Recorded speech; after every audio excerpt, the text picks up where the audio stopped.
Εδώ διάβασα χθες στην Καθημερινή, θα σου θέσω ένα θέμα κάπως προχωρημένο.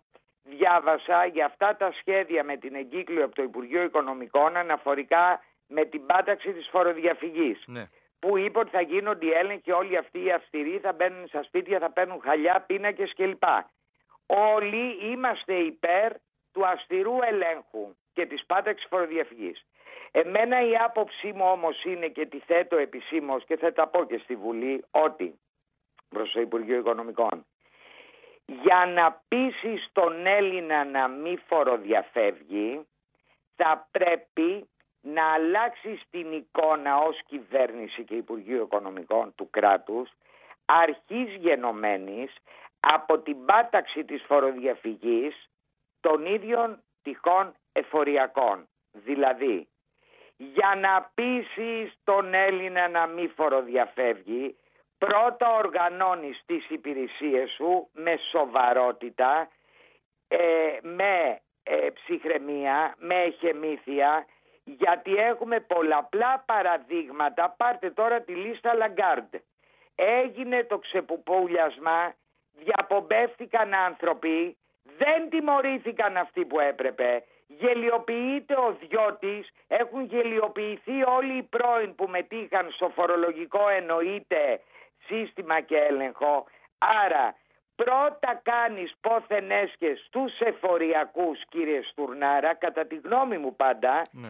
Πρώτα απολύεις τους εφοριακούς που αποδεδειγμένα ψάχνεις να βρεις αν έχουν βίλες. Αν έχουν βίλες τους παίρνεις και τα χαλιά και τους πίνακες.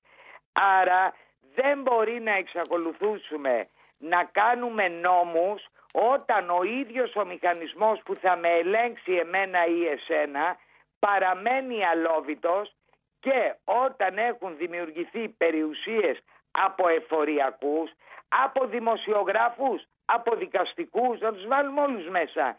Πώς θα πιστεί ο άλλος να αποδίδει το ΦΠΑ?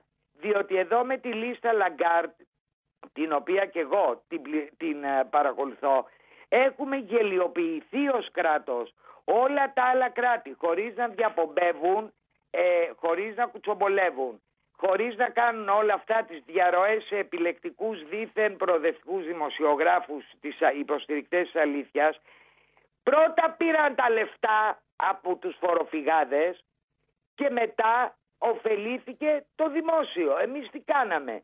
Ξεκατηνιαζόμαστε, λέμε τα ίδια και τα ίδια. Τσακώνεται ο πρόεδρος της Επιτροπής με την κυρία Κωνσταντοπούλου. Μια γελιότητα είναι κάνουμε. μια γελιότητα. Πρέπει και να κάνουμε ένα διάλειμμα, θα μου επιτρέψεις. Θέλω στον κύριο Στουρνάρα να πω, εκτός από του πρώτα πρέπει να αναδιαρθρώσει, υποχρεούται τον ελεγκτικό μηχανισμό με απολύσεις και με αυστηρές καθοδηγήσεις και να βρει επίλεκτους πραγματικά όπως υπάρχει στην Αμερική. Και δεύτερον, εγώ απαιτώ, για να δεχτώ ως Ελληνίδα όλη αυτή την προσπάθεια, αυτά οι επίλεκτοι εφοριακοί να είναι καλοπληρωμένοι. Το παραμυθάκι του ισοπεδωμένου ενιαίου μισθολογίου εμένα δεν επίθει.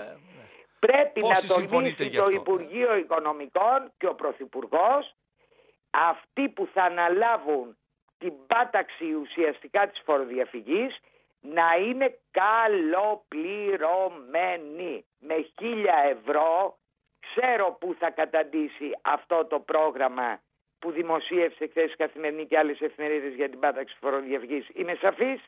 Σαφεστάτη.